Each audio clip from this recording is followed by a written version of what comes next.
Welcome friends, welcome to your favourite channel Bodhi tree.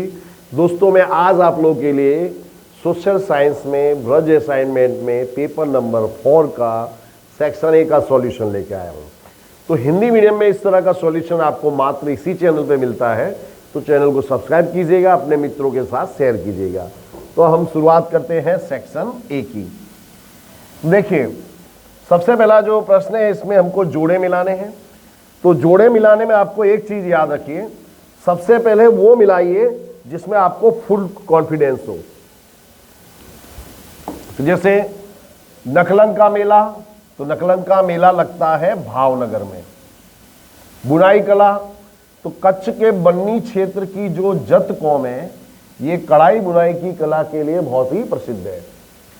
प्रकृति की सफाई कर्मचारी, ये है गिद्ध, यानी थर्ड का हमारा ऑप्शन होगा ये। जो गिद्ध है ये मरे हुए पशु वगैरह को खाता है और हमारी जो प्रकृति है उसकी सफाई करता है। हल्की धातुमय खनिज, तो है टाइटेनियम। पर्यावरण दिवस मनाया जाता है 5 जून को। ओके, तो ये हमारे हुए आंसर। आगे चलते हैं हम। प्रथम मुगल बादशाह ने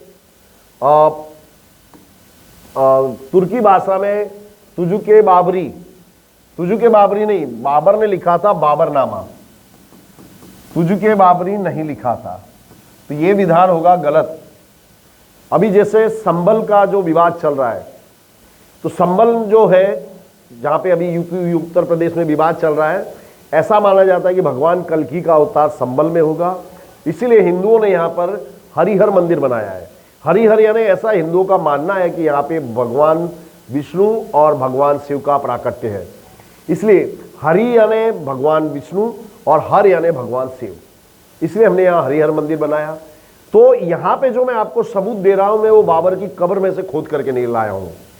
तो बाबर ने जो उसकी आत्मकथा लिखी थी बाबरनामा, उसमें उसका जो ओरिजिनल ट्रांसलेशन है उसमें 687 नंबर पेज पर लिखा है 1529 में बाबर के ऑर्डर पर ये जो संबल का जो मंदिर था उसे तोड़ दिया गया और वहां पर ये मस्जिद बनाई गई थी। यानी इस मंदिर पर, ये जो मस्जिद है इस पर हिंदुओं का अधिकार है। मैं तो कह रहा हूं आप सर्वे का वाला करा लो, शिव मिले तो हमारा और 100 मिले तो तुम्हारा। तो ये था बाबर, उसकी आत्मकथा थी बाबरनामा। सबसे पहला जो मुगल बादशाह था वो था बाबर। अगला प्रश्न है हमारा, स्तूप अर्थात भगवान बुद्ध के देहावशेषों को एक पात्र में रखकर उसके ऊपर अर्धगोलाकार टीले जैसी रचना करी जाती है। तो दिस स्टेटमेंट इज ट्रू, बराबर। तो भगवान बुद्ध के अवशेष है, जैसे कि दांत है, नख है, बाल है, इनको एक बक्से में रखकर ऊपर से अंडाकार चिनाई कर दी जाती है, उसे कहते हैं स्तूप। इसमें जो मध्य प्रदेश में जो सांची का स्तूप है वो बहुत ही प्रसिद्ध है। सरकार ने मूल्य स्तर को स्थिर रखने के लिए आवश्यक चीजों की धारा 1960 अमल में लाई, ये सही है। नोबेल पुरस्कार विजेता भारतीय मूल के अर्थशास्त्री अमर्त्य सेन ने मानव विकास अंक का विचार प्रस्तुत किया, ये सही बात है।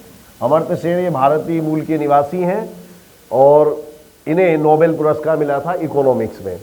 भारत की सामाजिक रचना जाति पर आधारित है, सही बात है। भारत की जो सामाजिक रचना है जाति पर आधारित है। खाली जगह में सरकार ने वन्य जीवों के लिए बोर्ड बनाया तो 1952 में। और राष्ट्रीय संग्रहालय किस शहर में आया है? कोलकाता में। पृथ्वी पर जल संसाधन का मूल स्रोत ये है भूपृष्ठीय जल। दक्षिण भारत पठारी प्रदेश एवं पर्वतीय प्रदेश होने के कारण वहां पर खाली जगह का प्रमाण कम होता है, तो भूपृष्ठीय जल।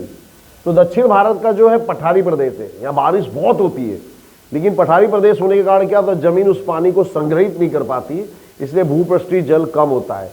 यहाँ की जो नदियाँ हैं इनमें वर्षा ऋतु के अलावा पानी काफ़ी कम होता है, इसलिए दक्षिण भारत के गांवों में लोग तालाब बना करके सिंचाई करते हैं। अगला प्रश्न है हमारा, खाड़ी जगह नामक संस्था हेलीकॉप्टर की संस्था ओएनजीसी एवं राज्य सरकारों को हेलीकॉप्टर देने की सेवा करती है। तो तो है पवन हंस। ये जो संस्था है हेलीकॉप्टर किराए पर देती है। राष्ट्रीय मानव संग्रहालय किस शहर में आया हुआ है?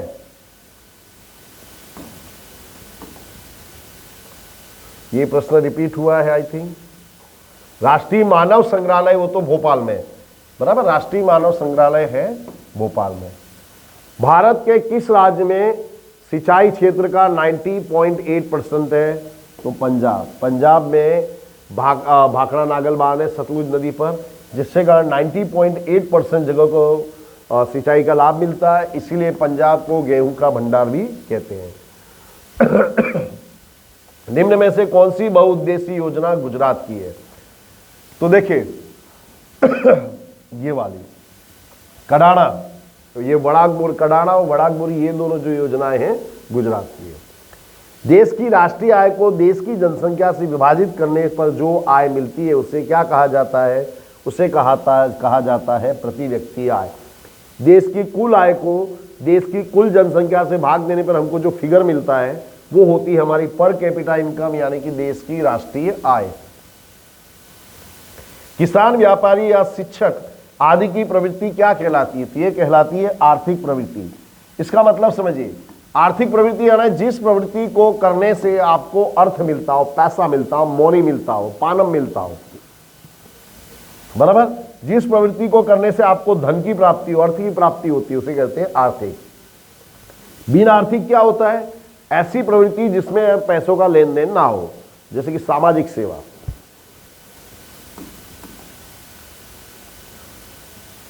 नेक्स्ट है, भारत को कितना लंबा समुद्री किनारा मिला है? तो भारत को 7,516 किलोमीटर लंबा समुद्री किनारा प्राप्त हुआ है। देश का स्वायत्त प्रसारण निगम कौन सा है? तो है प्रसार भारती, बराबर। और बाजार पद्धति में किसका हस्तक्षेप नहीं होता है? तो सरकार का हस्तक्षेप नहीं होता है। बाजार पद्धति में जो इन्वेस्टर होता है वो सारे अधिकार, सारे निर्णय लेने के लिए स्वतंत्र होता है। अगला प्रश्न है हमारा, किस पद्धति में सार्वजनिक और निजी क्षेत्र का सह अस्तित्व देखने को मिलता है? मिश्र अर्थतंत्र में। जो हमारा भारत देश है उसमें मिश्र अर्थतंत्र है। तो मिश्र अर्थतंत्र में सार्वजनिक और निजी क्षेत्र दोनों एक साथ काम करते हैं। तो दोस्तों यहाँ हमारा सेक्शन ए पूरा होता है। आई एम श्योर आपको काफी अच्छा लगा होगा। Thanks for watching, have a nice day.